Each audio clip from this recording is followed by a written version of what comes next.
Welcome, everybody. It's Ted Prodromo, and it's Social Selling Television. And today's guest is Brian Basilico, and he is the author of, here it is, Bacon System. The Bacon System. And Brian's we met on Facebook, like we've met so many people. He's one of my favorite Facebook friends because he just has fun, and he just puts a lot of entertaining stuff out there. It's just, when your day is really going bad, you just find Brian's posts and cheers you up. Yep. Welcome, Brian. Hey, Ted. Thanks for having me, man. Yeah. So we're just kind of telling, your book came out, about a year ago now? Yeah, it came out July 1st. Okay. Yeah, so it's a little under a year, but, still going strong. Okay. So tell us a little about your background and what you're up to these days. Sure. Well, my background, I've been in technology since I came out of the womb. I just have loved tech. I always loved building things. I've been a musician. I started my first business at 18. I started a recording studio in my dad's basement. Went to work for AT&T, did video production for them. Started out just wiring cables and then learned how to shoot, learned how to edit, and then produce. Opened up a commercial recording studio where we did radio commercials, TV shows, all that kind of stuff. Sold that company to a production company where I did CD-ROMs, website development. Left there to go to Arthur Andersen. We all know what happened there with Enron. And then worked in an ad agency and did a lot of Google advertising and stuff like that. And then opened up my company. It's hard to believe it's 17 years, 2001. Holy cow. 16, 17 years. Wow. So I've been doing that. When I started this business, I was doing business card CDs. Remember those? The little, and you could so I was putting videos on these little business card CDs and selling them to salespeople. And it was great until, of course, now CD players don't come with computers anymore. So, over the course of the years, I've had to evolve. So like you were in the IT space. I got into social media in 2004. I was like one of the first 1,000 people on LinkedIn. I've been on, Facebook, Twitter, Google Plus, Snapchat, Instagram, all that kind of stuff. And, that's really been my thing. But the biggest thing biggest shift in my business is really becoming a strategist. It's really helping people come up with a strategy on how to use all this stuff through content marketing and things like that. So that's really kind of the bulk. And then the Bacon System is really just laying out that strategy step by step. I call it a 12-step program for people that have tried everything and failed. And, so that's what the book is about, is laying out everything that they need to know in order to be successful using online marketing and social media. And I actually took your book on vacation last summer and read it. And thank you. Really good. Thank you. I was a nerd on the beach reading the Bacon System. That's good. Why didn't you take a selfie? I love seeing bacon on the beach. So tell us about the bacon thing. You got to get that out of the way. Why? Oh, sure. Okay. So the bacon thing, it started out, I was giving a speech at LA in it was called the Craft and Hobby Association with a couple of my long-term clients who used to be, they used to work for Ben Franklin Crafts. You remember Ben Franklin stores? Yeah. Oh, yeah. So they worked for them. They were the marketing department. They now do retail advising, and they invited me out to LA to speak at this conference. And Georgianne pulls up her phone and she says, okay, giving a speech, CHA, LA 2012, #bacon. And she says, I'm going to have 10 new followers by the time that we're done. And I said, well, what's with the bacon? I had no idea. She was completely wrong. She had 20 new followers. So I network a lot locally like you do. I was going to like 20 networking meetings a month, and most of them were breakfast meetings. So what I do is I take out my cell phone and I go up to everybody and I take a picture of their bacon and I put it up on Facebook. And my friends started going, dude, do you have a prepaid plan with your cardiologist? Because you're going to die. And what they didn't realize, it was OPB. It was other people's bacon. I ate oatmeal, but it just started to explode. All of a sudden on Facebook, people, almost every single day, somebody posts a picture of something of bacon. Yesterday, it was corn on the cob wrapped in bacon. Can you imagine how good that's going to be? But people are sending recipes and pictures, and it just exploded. So it really turned into a brand. Yeah. So the first book that I wrote, it's called "It's Not About You, It's About Bacon." relationship marketing in a social media world. When I first started writing it, I was doing a how-to book on social media. I got to chapter 3, the whole book was obsolete. It was dead in the water. It's like everything changed. I mean, just like LinkedIn with the new interface. It's like, where's my buttons, man? I can't find them. And so I restarted the book as a Y2 on doing online marketing and social media and using things that I learned way back when I was 15 working in a shoe store and how we used to relate to customers and all those techniques still work today. The platform is different, right? I mean, it's no different. It's just the tools that we're using. So, and actually the original title of the book, it's not about you, it's about relationship marketing in a social media world. And I'm meeting with a client, we're sitting down in a coffee shop and I showed her, the book and she looks at it, she goes, no. She says, it's not about you, it's about bacon. And I went, oh my God, you are so right. And that's where the bacon thing started. Since then, it's become an acronym. BACON stands for Building Authentic Connections Online Networking. And so that is how I've used that to build the brand of bacon. So everything I do is all around that bacon, and everybody looks at the book cover. And the guy who designed both books, okay? So this right here that you see, I know it's pretty hard to see, but he actually went into his kitchen and made bacon and then put this in Photoshop and then wrapped real bacon and made that logo. Oh my God. Oh yeah. And then I have another book called Bacon Bits where he did the same thing, chopped up bacon, made bacon bits out of bacon bits. And but it's been a great branding strategy. People love it and people hate it because every time they eat bacon, they think of me and they don't want that. But for you, it's great. It is, yeah, it's great. That's the whole point. So and that's what the whole book is about, is how do you brand yourself? How do you find your bacon? You, the LinkedIn guy. I mean, you think LinkedIn, you think TED, okay? With bacon, you think about me, but then people start thinking about that online strategy. That's really, I'm starting to meld that in so people understand that the bacon means creating a great online strategy. And the way you created your brand by accident, literally. Mm-hmm. I talk to my clients too. Says you need to have a brand. You need to help. Well, you're different. There's like millions of coaches out there. There's a lot of authors and speakers. Why are you different? Right. Because I'm better. Think bacon. Everybody on Facebook knows who Mr. Bacon is. That's correct. Yep. So that's worked really well, and it's really propelled my brand a lot faster too. Yeah. And I love your idea of focusing on the strategy, because the vehicle marketing and selling don't really change that much. Right. But getting the vehicle, getting your word out is changing faster than ever now. Exactly. Yeah.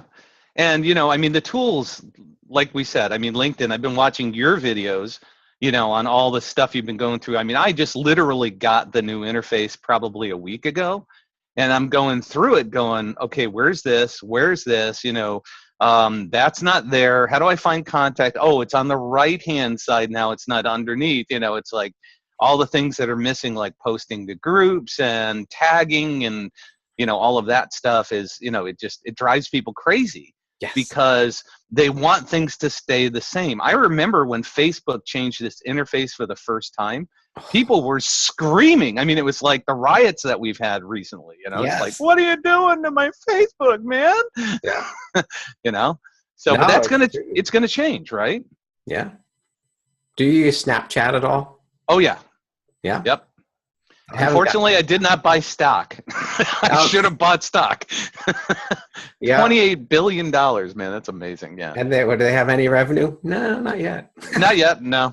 No. But they'll figure out how to monetize it. Look, LinkedIn's done a good job with it. Facebook's done a good job with it. Twitter's still kind of, trying.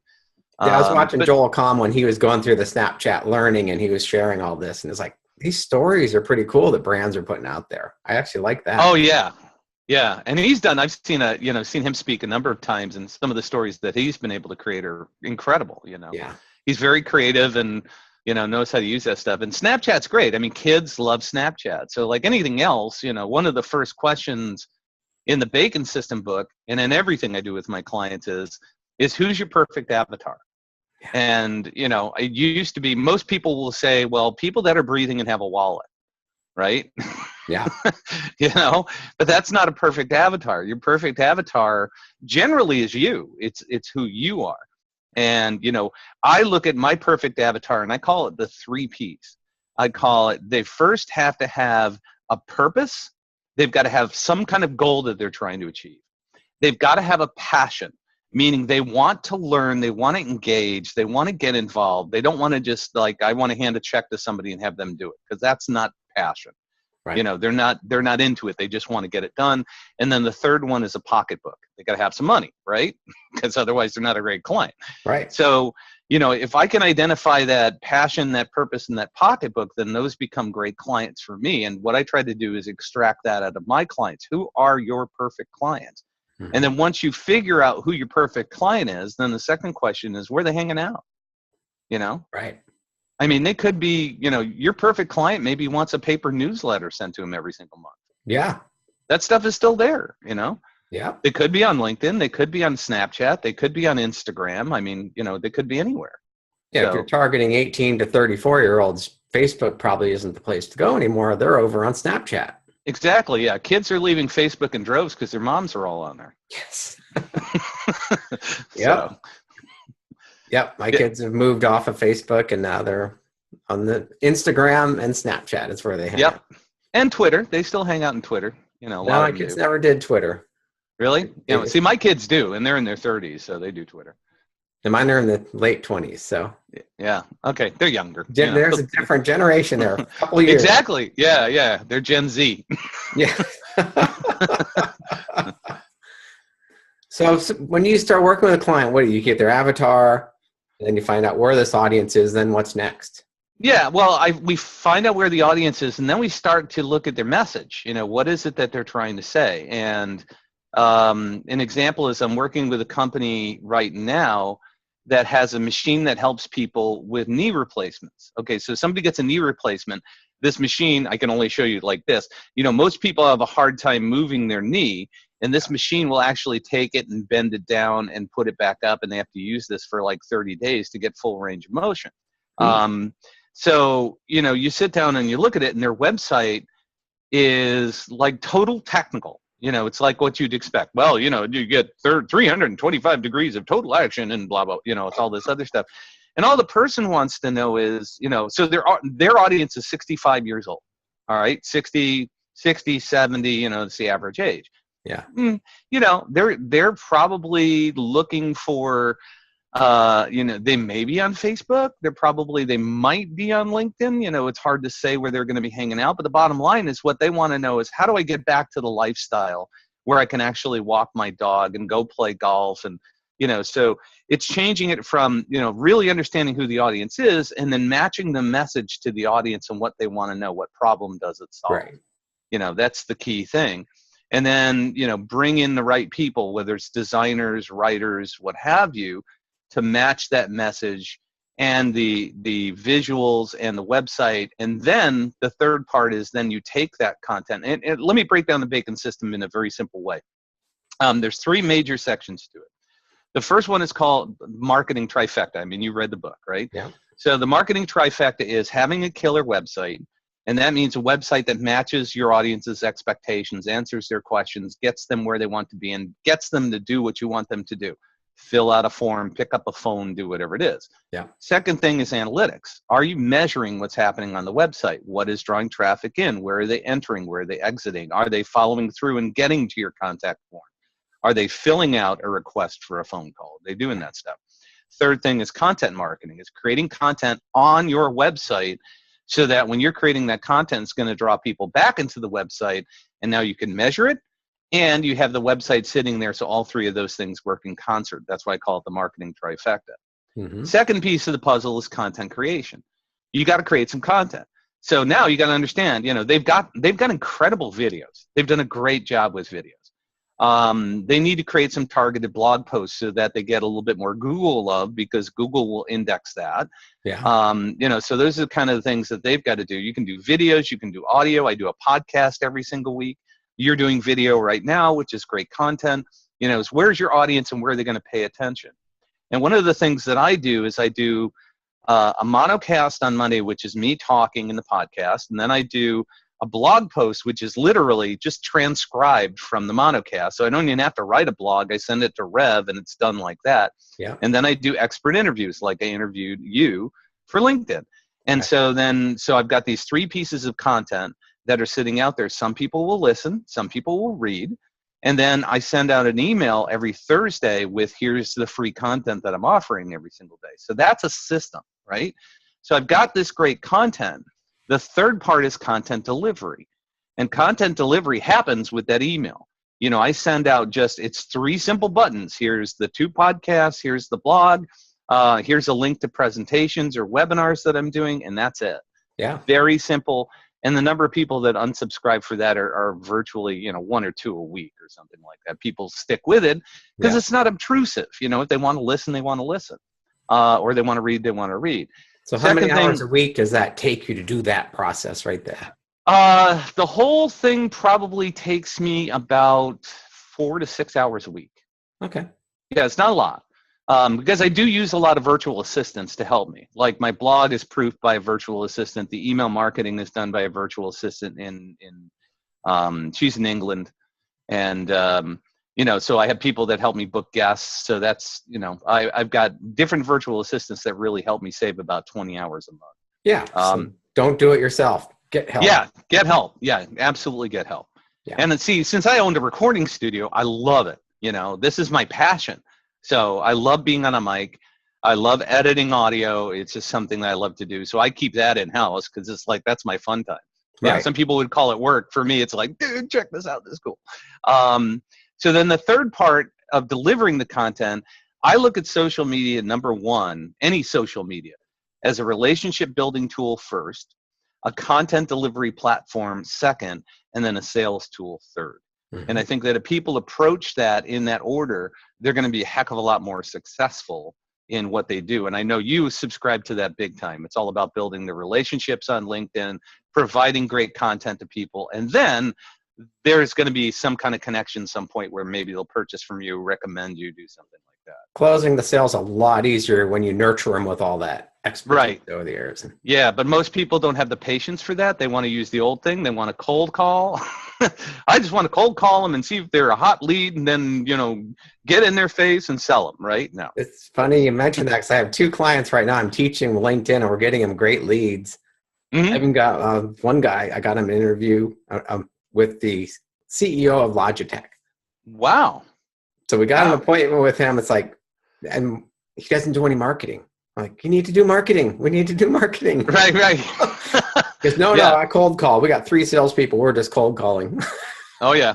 Like, well, that's because that's what they've been taught. They're so into that mode. It's really hard to change people from the process of building a relationship first, providing some content, and then then generating that call, because now they know, like, and trust you a little bit. They know your face, they know your content, they know your name, they know what you're talking about. Right. I think that's uber important. It's part of the vetting process. You can tell when people are faking it in videos and their content.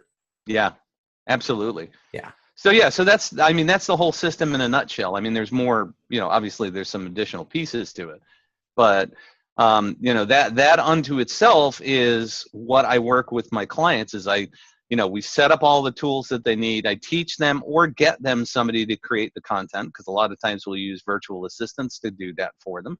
Right. And then the final piece is we set up the delivery platform, and most of the ones that I work with will meet once a month to go over their analytics, talk about how it's working, talk about strategy, the things that's going to help them really get their arms around it so that they can start to see the return on investment, because that's ultimately what we want. If you're going to spend any of this time, any of this money, you got to be able to prove that it's making money back. Right. And that's the key, right? Yeah.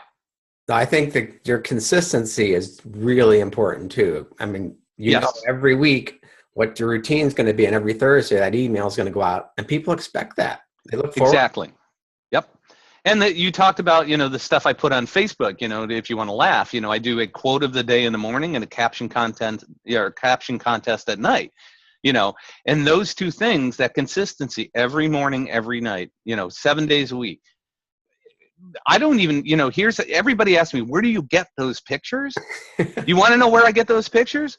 from people who like the caption contest. They send them to me. So there you go. I don't even have to go looking for pictures. I just, they send them to me in a direct message. I put them in a folder and say, okay, tonight I feel like posting this one. And all I do is type in tonight's caption contest, drag a picture, and in less than 10 seconds, I am complete. And the thing runs itself, Oh, you get a lot of interaction with those. It's great. Huge amount. And then the nice thing about that is that engagement actually is rewarded inside of Facebook, because the more the people comment, like, and share, then when I post, I've got a blog post, I've got a podcast. People start to see that stuff more because of all the engagement that's happening just from those 2 fun things I do every single day. Right. Oh, that's great. Great tips. Thank you. So what else? What's one more thing people need to do to be successful?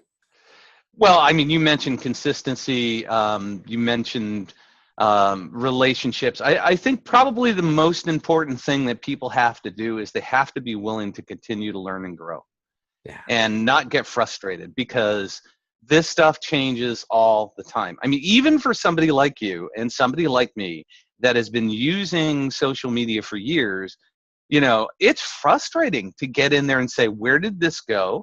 And then you've got to go research it and say, oh, you can get that now.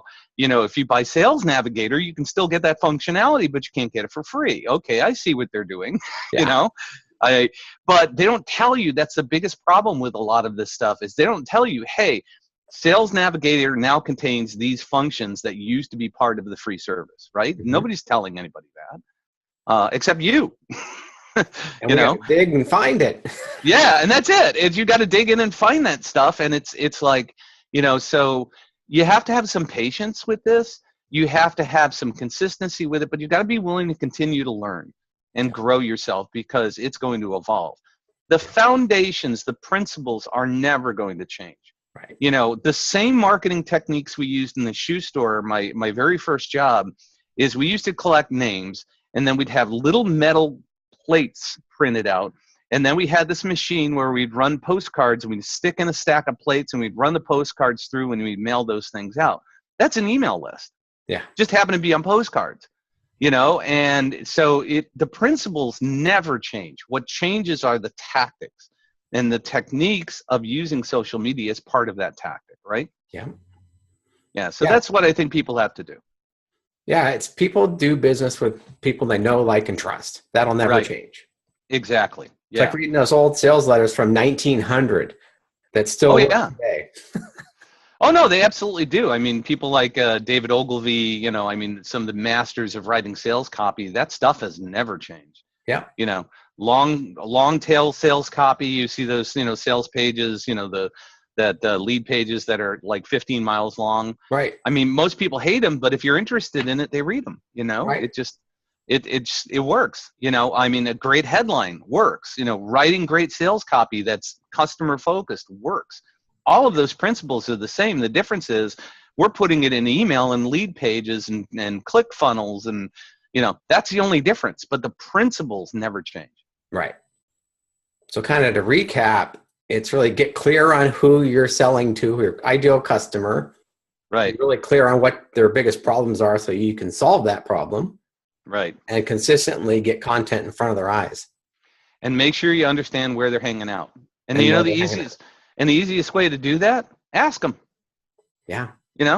You got customers that you're working with right now. They're your perfect customers. Go ask them, where are you spending your time? Right. Somebody that you're already working with, you just say, you spending time on LinkedIn, you spending time on Twitter, you're reading, maybe, if these people are reading the Wall Street Journal and that's where they're spending all their time, maybe you buy a banner ad in there. Right. You find out where they're hanging, buy a banner ad and say, hey, I can teach you how to get more customers today. Might not be super cheap, but the quality of leads may be incredible. You just got to figure that stuff out. Yeah. Like that knee thing. If you put that in Art magazine, they're going to see that because they read the old-fashioned magazines. Exactly. Yeah. Yeah. I thought you said art instead of ARP. ARP, like Art magazine, yes. Watch the knee go up and down. Video. Yeah, no, ARP, Video.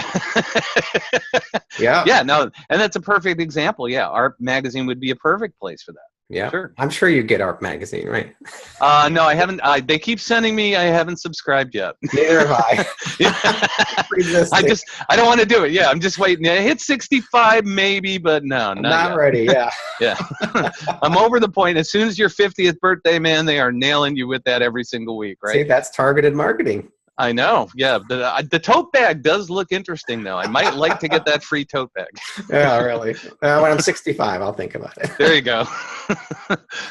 So, They'll Brian, how do still people love get you. a hold of you? Well, the best way is just search Brian Basilico, Brian Basilico. It's like a basilica, church with an O at the end. So Brian Basilico. Search Bacon Podcast, Bacon Coach. You'll find me there. But if you search Brian Basilico, you'll find me on LinkedIn and everything else. And I've got links everywhere, all interchangeable. So Cool. Hey, thanks. This has been fun. yeah, it always is, man. I love talking to you. It's a blast. So I appreciate it. Okay. Well, have a great weekend. You too, man. Take care, Ted. See ya. For more free training, visit socialsellingminute.com.